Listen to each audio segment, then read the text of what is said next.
오늘 대한민국 역사의 한 장이 넘어갔습니다. 헌법재판소는 오늘 윤석열 대통령에 대한 탄핵을 선고했고요. 헌정사 두 번째 대통령 파면 선고입니다.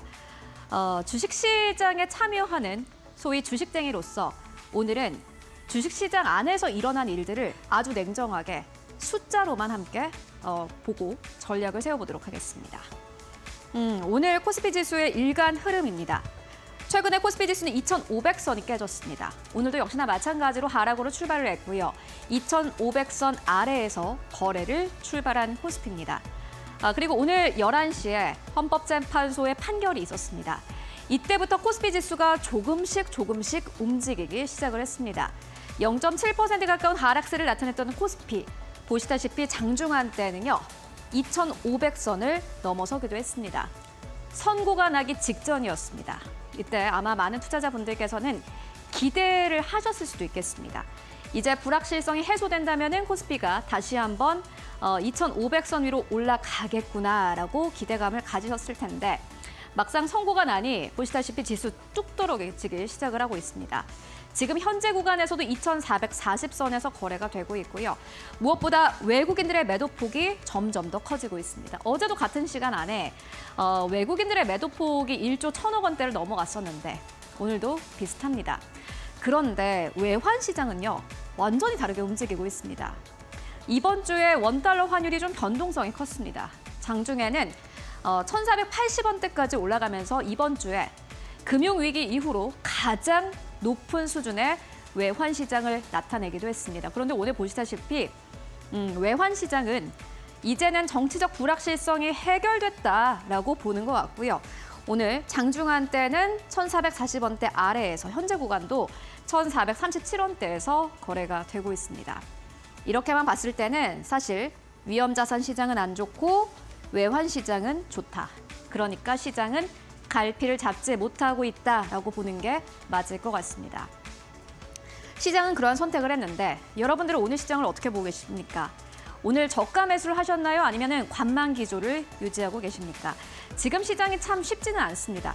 지난해 12월로 돌아가 보도록 하겠습니다. 사실 이 사태가 났던 이유가 지난해 12월 때문이었는데 전국 비상계엄령 선포가 나왔고 그날 그 이후 새벽 4시에 비상계엄은 해제가 됐습니다. 그런데 증시는 영향을 받을 수밖에 없었습니다. 한국 증시는 안 열렸던 상황이기 때문에 글로벌 증시 안에서 이 낙폭이 모두 다 나왔고요. 보시다시피 한국의 ETF는 장중에 7% 폭락이 나왔고 코스피 200의 야간 선물은 장중에 4.6%, 삼성전자가 7% 하락하고 삼성전자 쪽으로 아마 실적이 안 좋아질 것이다. 그래서 마이크론 테크놀로지가 수혜를 받을 것이다라는 기대감과 함께 5.2% 넘게 상승.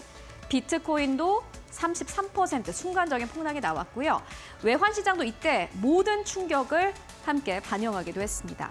원달러 환율은 1,450원대까지 올라가기도 했는데 오늘과 비슷하죠. 이때는 1,400원대에서 1,450원대까지, 오늘은 1,480원대에서 1,440원대까지. 일단 외환시장의 흐름이 이날과 오늘이 비슷합니다. 이때만 하더라도 이제 외국인 투자자들이 그래도 정치적 불확실성이 해결된다면 돈을 싸들고 코스피로 올 것이다 라는 전망이 압도적이었습니다. 그런데 이 전망이 진짜 맞았을까요? 이어서 만나보시죠. 오늘 탄핵 선고가 나온 이후에 나온 리포트를 저희가 이렇게 정리를 해봤는데요. 하나투자증권에서 가장 먼저 리포트를 발행을 했습니다. 대통령 탄핵 인용과 주식시장의 영향을 분석한다라면서 지금의 밸류에이션만 두고 봤을 때는 코스피 지수가 더 오를 수 있다라는 데 대해서 긍정적인 포인트를 짚기도 했습니다. 박근혜 대통령 때입니다. 탄핵소추안이 발의가 됐을 때 전체 멀티플이 9.5배에서 9.3배까지 살짝 빠졌다가 다시 한번 시간이 지나면서 그 멀티플은 정상화됐습니다. 9.5배까지 다시 올라갔고요. 그리고 최근의 흐름을 봤을 때는 이번 탄핵 시기의 멀티플은 8배에서 8.5배까지 살짝 뛰었다가 다시 한번 내려오는 흐름을 보여주기도 했습니다. 그런데 증권가에선 이렇게 보고 있습니다. 최근에 한 달 동안 코스피의 이익 전망치가 약간 올라오고 있습니다.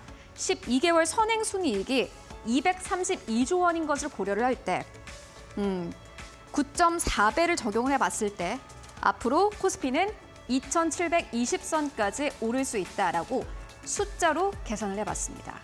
지금 2,400선이니 지금보다 약 300포인트 이상의 상방이 열려 있다라고 보시면 될 것 같습니다.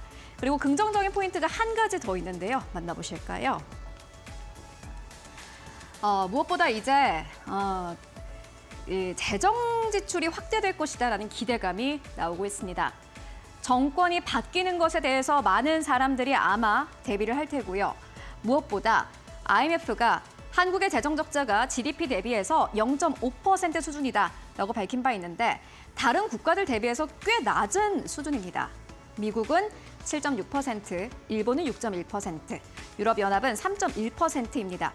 물론 이 국가들만큼 따라갈 수는 없겠지만은 어쨌든 간에 절대적인 숫자만 봤을 때는 한국의 재정 적자 수준은 좀 낮은 것으로 보여지고요.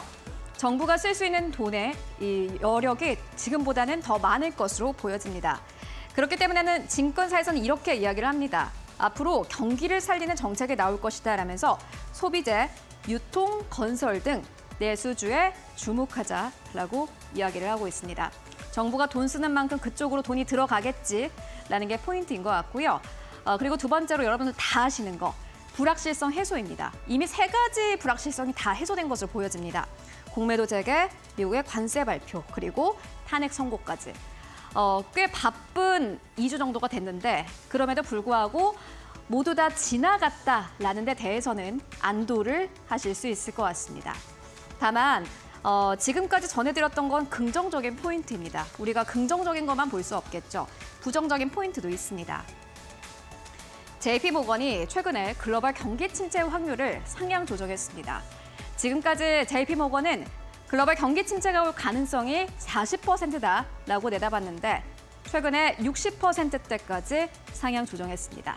그리고 무엇보다 골드만삭스가 WTI 가격 전망치를 배럴당 $5 정도 하향했습니다. 이도 역시나 마찬가지로 경기 침체를 반영하는 그러한 전망이다라고 보시면 될 것 같은데요. 무려 2026년 기준으로 했을 때 WTI 가격이 배럴당 $60 선 아래로 내려갈 것으로 봤습니다.